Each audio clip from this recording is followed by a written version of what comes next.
Olá! O dia 8 de outubro foi escolhido como o Dia do Nordestino em homenagem ao centenário de nascimento do poeta cearense Antônio Gonçalves da Silva, popularmente conhecido como Patativa do Assaré.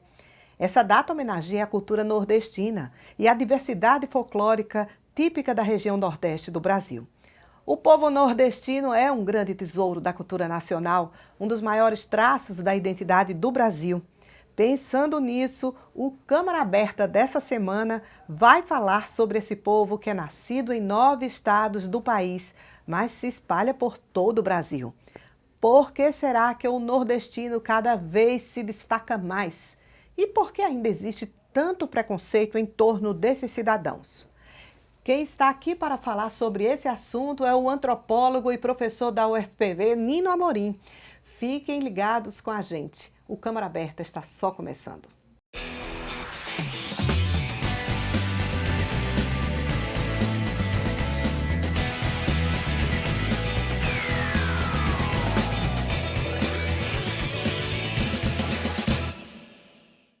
Professor Nino Amorim, seja muito bem-vindo ao nosso programa. Muito obrigado, Michele, pelo convite. Um abraço a toda a equipe do Câmara Aberta. Então, vamos começar falando um pouco mais sobre a sua trajetória acadêmica, professor, como antropólogo, né? Que tipo de pesquisas o senhor vem fazendo e está fazendo nesse momento, por exemplo?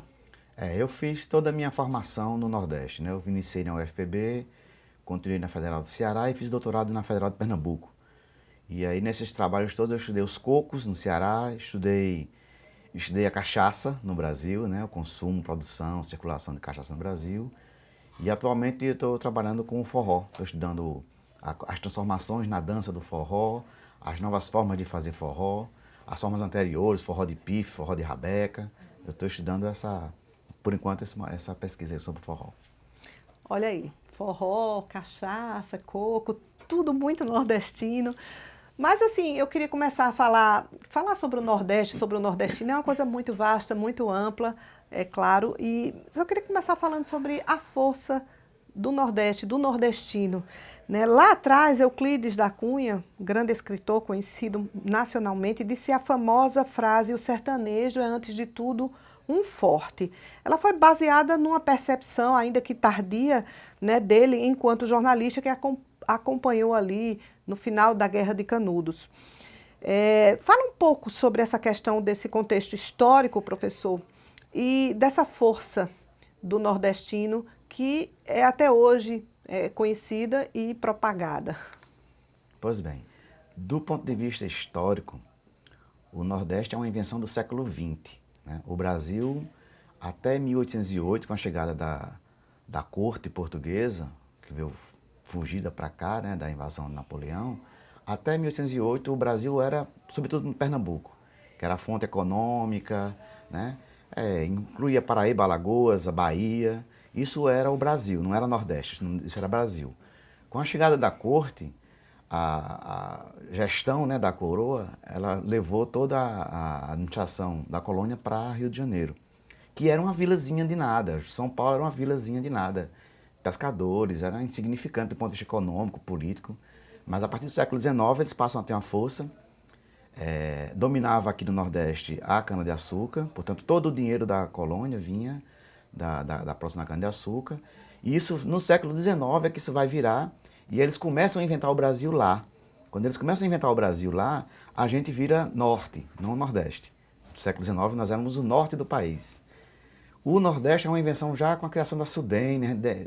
Devemos muito a Celso Furtado, um grande paraibano, um pesquisador, né? Celso Furtado é o grande inventor desse Nordeste que a gente conhece hoje. É uma coisa muito recente, portanto, a gente ainda não sabe exatamente o que é que nós somos, não. Então, a força que Euclides se referia, o senhor acha que tem origem em quê? No reconhecimento dele? Euclides da Cunha, ele passou 15 dias, né, na Bahia, entre desembarcar no litoral e chegar até Monte Santo, foi 15 dias que ele ficou. O final da Guerra de Canudos, É né? impressionante como ele conseguiu, com apenas 15 dias, escrever um livro daquele. A sagacidade dele de percepção do bioma local, né, das pessoas que ocupavam aquilo ali, na narrativa da guerra final de Canudos. Isso aí não tem, o mérito dele é fantástico nesse aspecto. No aspecto teórico, ele era muito contaminado, digamos assim, pelas teorias racistas eugenistas do século XIX, que acreditavam que a miscigenação era a grande tragédia do Brasil, né? Gilberto Freire é quem vai nos salvar dessa teoria. Gilberto Freire vai transformar a miscigenação em uma coisa positiva. Então, a nossa desgraça não está nos termos misturados. A nossa vantagem maior é a gente ter se misturado, né? Que é uma bandeira importante até para combater o racismo hoje, né? Que as pessoas ficam... Esse racismo é uma coisa que não era para existir mais, né? Porque nós somos mestiços. Exatamente. Índios, né? Nordestinos, negros, pretos, né? E brancos, todos mestiços.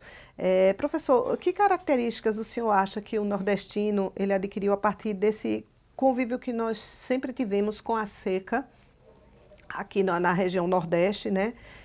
Que sempre castigou principalmente os sertões? Sim. Aí a gente entra no tema dos estereótipos sobre o Nordeste, né? O estereótipo do sertanejo, por exemplo, isso é um estereótipo do nordestino, né? A gente tem alguns autores que tentaram construir identidade nacional, o Zé de Alencar é um deles, e ele escreveu alguns personagens sobre o que seria, que caracterizou o Brasil, né? O gaúcho, né? Ele vai escrevendo vários livros para construir essa identidade nacional. Esse sertanejo de Euclides da Cunha é aquele sujeito que foi expulso do campo, ele buscou um refúgio num local onde ele podia plantar e podia colher o fruto do seu trabalho, né? Ele não era explorado por um fazendeiro. Então esses vão para lá, né? Fugindo da opressão do latifúndio, que é um dos maiores problemas do Brasil, é o latifúndio, né? E aí o tema da seca a cerca o problema, né? Nunca faltou água na terra dos ricos. A água faltou para os pobres. Então os pobres tinham que emigrar e migraram, foram lá e construíram o Sudeste, né? O trabalho nordestino está na construção das grandes metrópoles do Sudeste. Então, esse nordestino que não teve acesso, que viveu nessa cerca, né? Não teve acesso a um bem de consumo básico, a água, migrou com essa força de migração, né? No pau de arara, como muito narrou nosso célebre Luiz Gonzaga, e construiu a riqueza de uma outra parte do nosso país.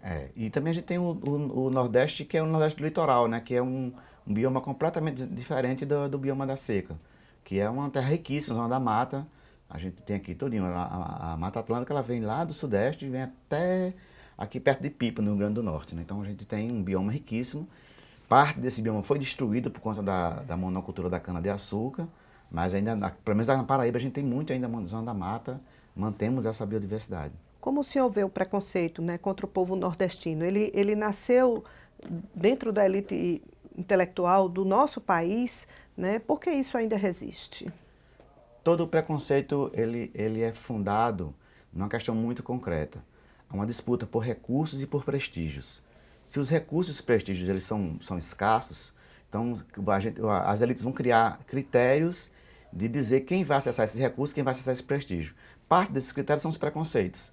Então, o preconceito contra o nordestino é uma coisa completamente bizarra, né? Porque nós não temos nada nem de melhor e nem de pior do que ninguém. Nós somos apenas pessoas fazendo nossas vidas.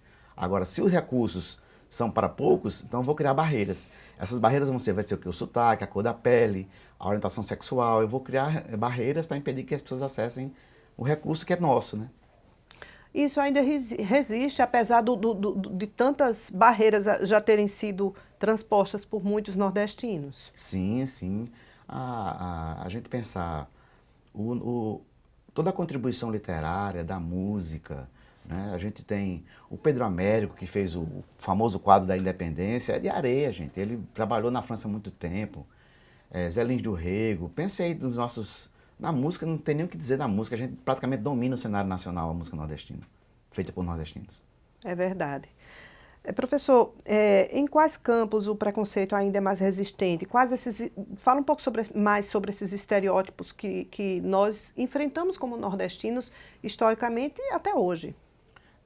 Parte da contribuição desse preconceito se dá que o nordestino que os sudestinos conhecem é a pessoa que, um pouco com baixa escolaridade, com poucas opções de trabalho aqui, que migrou para lá. E aí se reforçou a ideia para essas pessoas de que todo nordestino é isso, né? E aí você tem, eu mostro muito uma Que peça. a gente aqui vive com a lata d'água na cabeça, tipo assim. Que a ideia de atrasado, né? Como é que nós somos atrasados se o Brasil era a gente até 1808? Nós éramos o Brasil, a gente era que puxava tudo, né? E a gente não tinha preconceito, não temos. A gente tem as portas abertas, a gente é hospitaleiro, a gente recebe o povo. João Pessoa está cheio de paulista, de gaúcho, de gente de Brasília, de todo canto. Mineiro. E mineiro vem e a gente acolhe, faz, né? Ajuda ali a conseguir uma casa. A gente não tem essa coisa, né? Ninguém é maltratado na Paraíba por ser paulista. Isso não acontece, né? Isso não existe. Eu lembro de uma peça chamada A Invenção do Nordeste. Ela é baseada num livro do Durval Muniz Albuquerque Júnior, que é um historiador daqui da Paraíba, que se chama A Invenção do Nordeste e Outras Artes. E essa peça, o enredo dela é o seguinte, é uma companhia do Sudeste vai fazer um filme, e nesse filme tem personagens nordestinos. Aí eles abrem uma inscrição para selecionar os personagens do filme. Aí vem um monte de atores nordestinos para ver se passam no teste para serem nordestinos no filme. E são todos reprovados. Nossa! Porque eles não correspondem ao imaginário nordestino da banca, que é sudestina. Isso tem a ver com a construção de um estereótipo do Nordeste que não existe, a não ser na cabeça dessas pessoas. Como é que eu posso dizer? O sotaque forçado, coisas que normalmente são pejorativas ou são engraçadas. É como se a gente não pudesse ser levado a sério. O Ceará é conhecido como o país dos humoristas, porque a gente não tem como ser sério, então vamos ser humorista, né? O humor é uma coisa séria, né? Sério é um trabalho sério, não é uma coisa fácil de fazer humor, não. Não é fácil e nem é todo humorista que consegue fazer rir, né? Professor, o senhor acha que esses estereótipos dos sudestinos também dominaram a cena, por exemplo, de telenovelas, essa cena cultural no audiovisual, por um tempo? Sobretudo isso. A gente é um país, nós somos um país agrário até mais ou menos os anos 50. Ainda no meio da Segunda Guerra a gente tinha população maior no campo, né? Com relação ao letramento, ao acesso à escola formal, a gente só vai superar isso no final dos anos 70. Uma ampliação do ensino médio, e aí a gente vai ter mais pessoas que tiveram ensino médio, e até hoje a gente ainda tem um grau alto de analfabetismo no Brasil. E a gente saiu de uma população que não sabe ler para uma população que aprendeu a ler pela televisão. A televisão tem uma contribuição nisso, né? E eu lembro quando houve a mudança, as TVs no começo, a TV Tupi, mesmo a TV Globo quando começou, elas tinham programações locais. Então, os estados tinham uma autonomia para fazer uma programação local. Programa de auditório, programa de calor, não sei o que, local. Isso, se não me engano, foi nos anos 60, que a Globo já era uma potência. Ela corta esses programas locais e ela centraliza o jornalismo em São Paulo e centraliza a produção de novelas no Rio de Janeiro. A partir dali, você padroniza um padrão de sotaque. Você pode ver que as pessoas que fazem teste para ser jornalista, né, que se for ligado ao grupo não só da Globo, porque a Globo ela tem capacidade de fazer com que o seu padrão vá para todo mundo, né? Assim como a Folha de São Paulo tem um padrão de redação que vai para todo mundo, obriga todo mundo a seguir esse padrão. Aí você tem uma padronização, e essa padronização ela mata o que há de mais rico no Brasil, que é a diversidade. E aí se eu padronizo... Mas se a gente parar para analisar e perceber, o senhor me corrija se eu estiver errada, é que isso se provou ao longo do tempo, mais recentemente, de que isso não envolve o Brasil e isso está sendo desconstruído. Hoje a gente é capaz de ver no jornalismo, na teledramaturgia, mais espaços para as vozes nordestinas, os sotaques diferentes que nós temos, e não um estereotipado específico feito para uma produção daquela. Sim, e a gente tem atores de altíssimo nível, né, que são do Sudeste, de altíssimo nível, que fazem nordestino sem ser estereotipado. São atores que conseguem fazer isso, né? Exatamente. Nós temos essas pessoas. Estamos conversando sobre o Nordeste, sobre o nordestino, com o antropólogo e professor da UFPB, Nino Amorim. É hora do intervalo e daqui a pouco a gente volta. Essa escola merece mais incentivo à robótica. Queria tanto melhorar a minha rua. E se esse hospital pudesse ter mais equipamentos? Eu te conto que você pode. Com a Emenda Cidadã, você pode ajudar os vereadores a definir o investimento público da nossa cidade. Serão mais de 30 milhões até o fim do ano para fazer diferença no seu dia a dia. E aí, curtiu? Compartilhe com as pessoas do seu bairro e procure o seu vereador. Acesse o site e nos siga nas redes sociais. Câmara Municipal de João Pessoa, a Casa do Povo. Quero começar o meu discurso dizendo que, como vereador, vou priorizar a área da educação. Esse é o caminho para a construção de um futuro melhor. Queremos priorizar também a construção de mais casas populares. Afinal de contas, uma cidade só pode crescer de forma organizada quando possui o cidadão como prioridade. Vamos também Com a sua participação, os vereadores ajudam a construir um futuro melhor. Câmara Municipal de João Pessoa. O Câmara Aberta está de volta com a nossa entrevista com o antropólogo Nino Amorim. Mas antes eu vou chamar uma reportagem de Sueli Gonçalves sobre a linguagem tipicamente nossa do povo nordestino. Ela foi às ruas e conversou com turistas aqui na nossa cidade, João Pessoa. Vamos ver? Me diga se existe no Brasil um lugar mais rico em cultura popular que o Nordeste.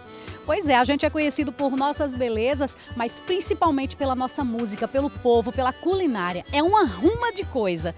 Quem é daqui sabe que basta 10 minutinhos de conversa, ou melhor, um dedinho de prosa, e esse sotaque tão característico já começa a aparecer e já é identificado. Se alguém é desligado, é chamado de bocó. Broco, lerdo, abestado, azuado, brocoió, arigó e Zé Mané, sonso, atruado, bilé, pombaleza e zuruó. Quem muito agarra, abufela. Briga pequena é arenga, enganação, esparrela, toda prostituta é quenga. Rapapé é confusão, de repente é supetão, insistência é lenga-lenga. Muito junto é encangado, água com açúcar é garapa, cor vermelha é encarnado. Muita coisa dá meio mundo, sendo mundinho é Raimundo e Valentão é arrochado.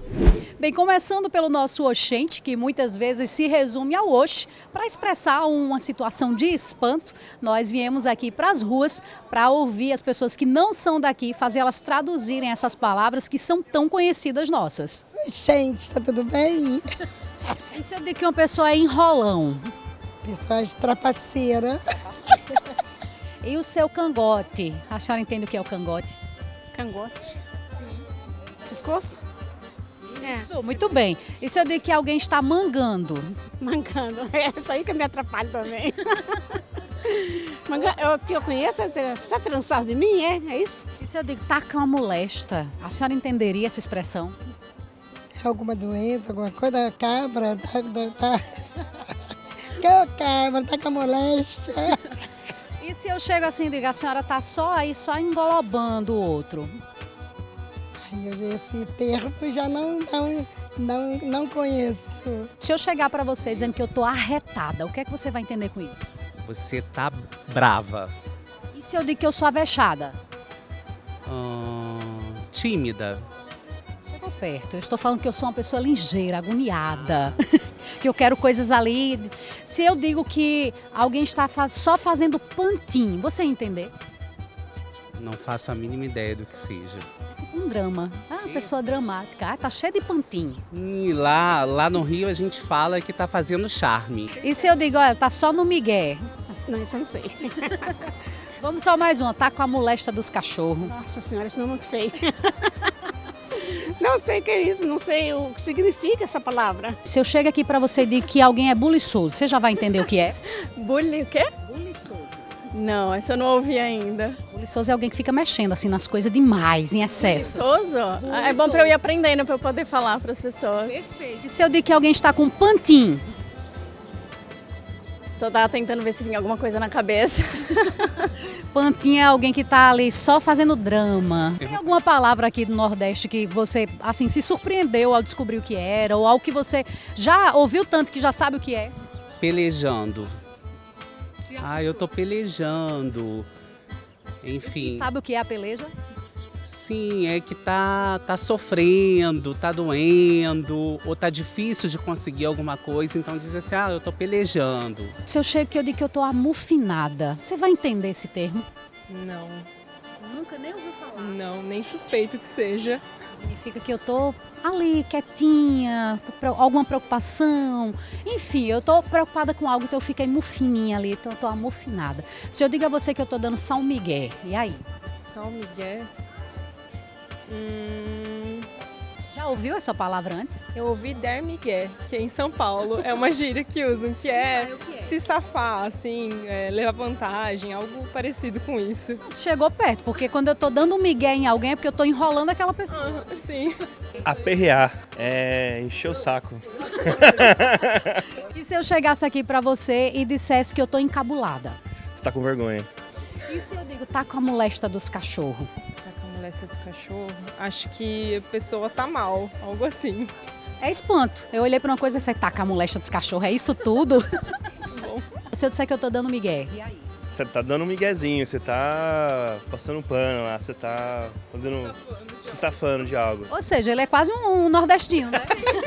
E se eu chego assim pra você e faço, vixe!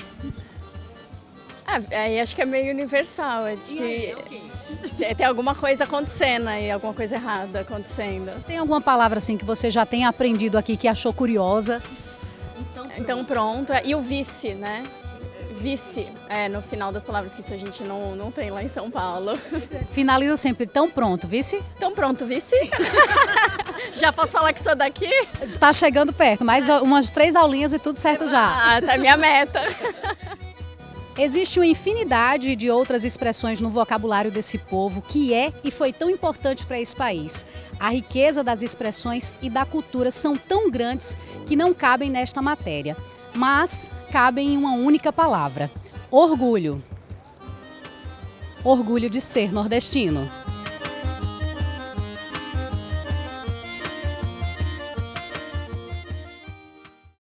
Voltando agora aqui em estúdio na nossa conversa com o professor Nina Amorim. Professor, bem divertida essa forma que a Sueli abordou, trazendo essas expressões que a gente diz, né?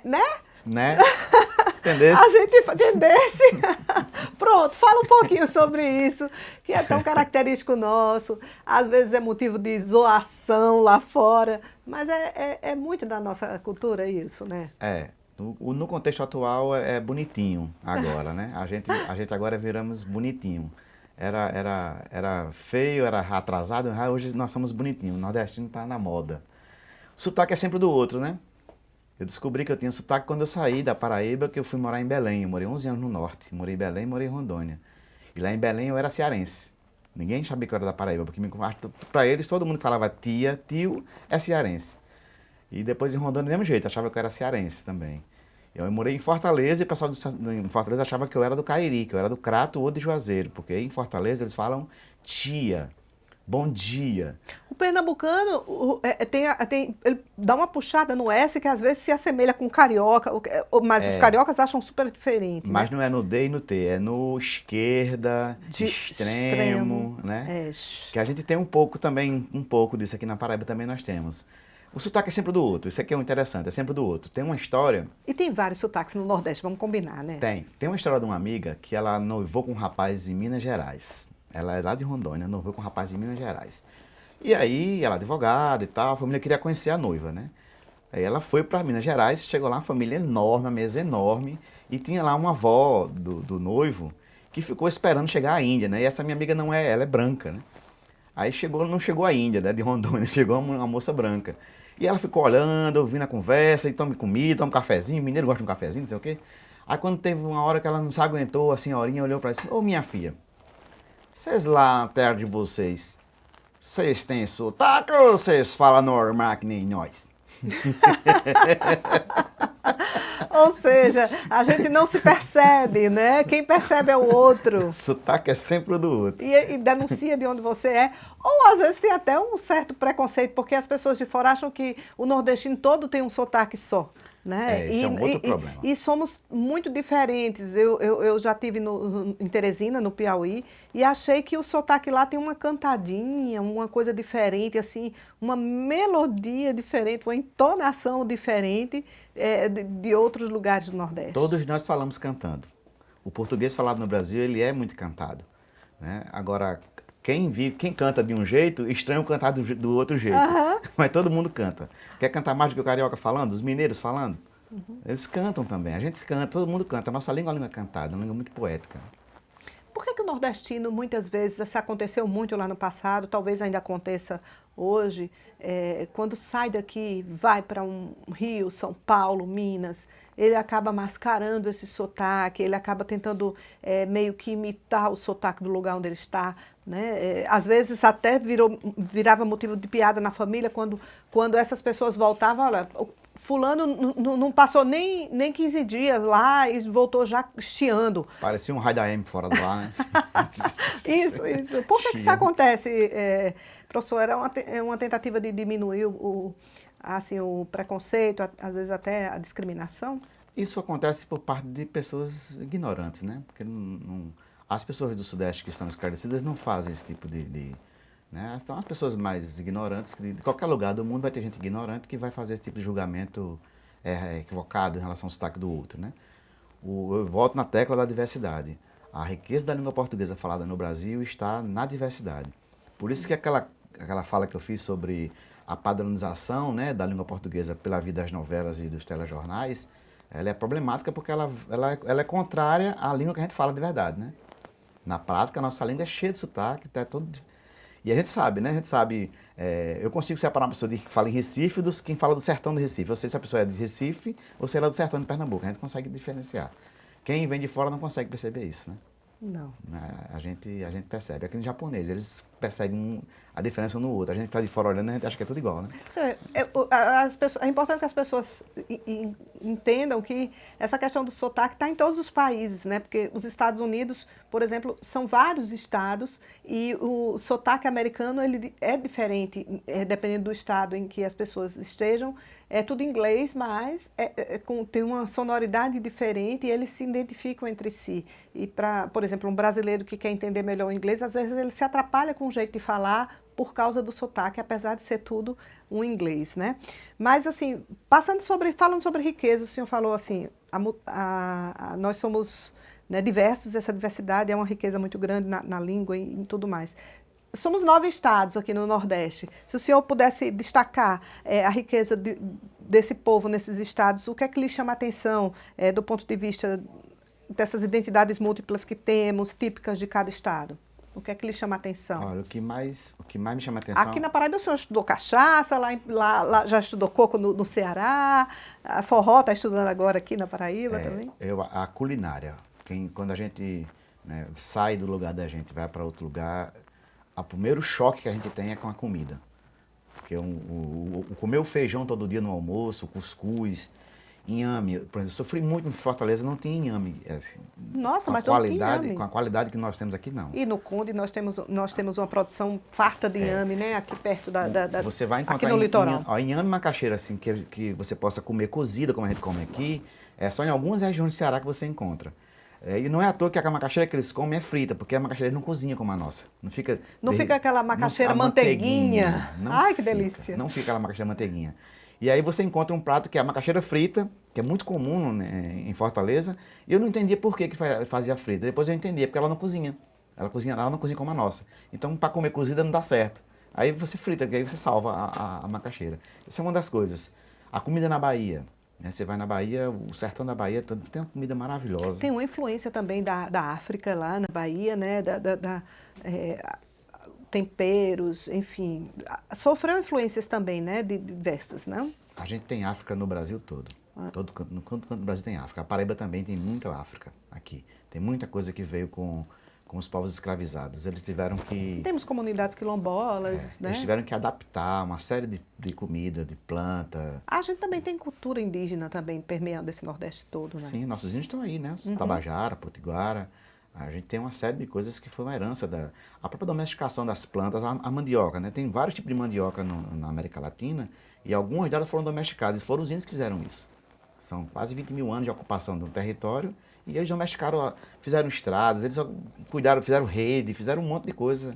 Aprenderam a lidar nos trópicos, a viver nos trópicos. Isso está aí presente, né? Os índios não morreram, eles estão vivos, né? Estão. Mas assim, eu falo, claro que a gastronomia é rica, a gente pode pensar em coisas específicas de cada um desses estados. Mas assim, às vezes eu me pego a pensar que tem alguns símbolos culturais que envolvam outras coisas. Por exemplo, Pernambuco a gente tem o frevo, né, que identifica muito aquele povo, né, e que atrai muitos olhares. O Ceará já tem outras identidades, né, que dão essa multiplicidade para o Brasil. O senhor que estudou mais isso aí, o que é que o senhor diria desses outros estados? A Paraíba ela pode se destacar mais, por exemplo, em relação a que aspecto? O cuscuz. Para mim, o cuscuz o melhor cuscuz é aqui. uma coisa sensacional. Cuscuz tem uma coisa que João Pessoa faz que não tem em nenhum lugar do mundo, que é o cachorro-quente. Sério? É um prato que não é nosso, assim, é um troço americanizado, mas em João Pessoa se desenvolveu um jeito de fazer um cachorro-quente que você não encontra em lugar nenhum. Né? E das experiências que eu tive de comer cachorro-quente fora de João Pessoa é sempre um desastre. Porque eu vou buscar o cachorro-quente da gente aqui e não tem. E não é uma coisa que a gente pode dizer assim, uma coisa nossa, né? Não é um cuscuz, não é uma tapioca, um inhame, uma batata doce, uma macaxeira, um bode. Né? A gente faz muito bem o bode. Bode, língua, essas coisas a gente faz muito bem. O senhor que estudou forró, forró é uma coisa que é daqui da Paraíba ou ele é um movimento que nasceu assim no Nordeste, foi mais difuso? Não tem como dizer, delimitar a fronteira do forró, não. A gente fizemos recentemente o dossiê do forró, né, que ele foi reconhecido como Patrimônio Imaterial do Brasil, e eu participei, né, da confecção desse dossiê, junto com, tem muita gente aqui, o Balai Nordeste, a Fundação Respeita Januário de Pernambuco, e o forró não tem uma fronteira assim, exatamente. O que a gente pode dizer é, nesses 300 anos que o Brasil era aqui, essas coisas surgiram nesse bolo. Né? E essas fronteiras que, por exemplo, Capitania de Pernambuco incluía Itamaracá, o que hoje é Paraíba, Alagoas e um pedaço de Pernambuco, que depois virou Pernambuco para um lado, Paraíba para o outro. Né? Mas essa região toda, essas fronteiras, se você pensar o cavalo marinho, por exemplo, que a gente tem um cavalo marinho na zona da Mata Norte de Pernambuco, aí Pedra de Fogo, que é nada com Itambé, aí tem Ferreiros, que é Pernambuco, aí tem Juripiranga, que é Paraíba, e você tem toda essa zona aqui que é praticamente idêntico, o jeito de tocar, os cantos, muitas brincadeiras de boi, né, do ciclo natalino, que é a festa de reisado, são muito parecidas. E essa fronteira veio depois e a gente fica falando, Paraíba e Pernambuco, mas tem muita coisa que não tem como dizer. Tem cavalo marinho aqui também, Cabedelo, né? Tem cavalo marinho em Barro Novaes, na Mestra Tina, tem o cavalo marinho que tinha do Mestre Gasosa que faleceu e está sendo retomado agora, o cavalo marinho em Bahia. Então essa tradição, ela existe aqui e se aproxima mais do Rio Grande do Norte. A gente tem uma identificação mais com o boi de reis do Rio Grande do Norte do que com o cavalo marinho que hoje é o mais conhecido de Pernambuco, né? Mais rápido e tal, que é da região da Mata Norte de Pernambuco. Pois é, lá no Maranhão a gente vê o boi, né? Que é outro boi. É outro boi, né? Já é uma outra coisa, mas sai no São João. Muito forte, muito cultural de lá, né? Que é mais próximo do boi do norte, que é uma festa junina, né? Eles fazem na festa junina. O nosso boi aqui, a tração do boi, é do ciclo natalino. Ela começa em dezembro e vai até o dia de Reis.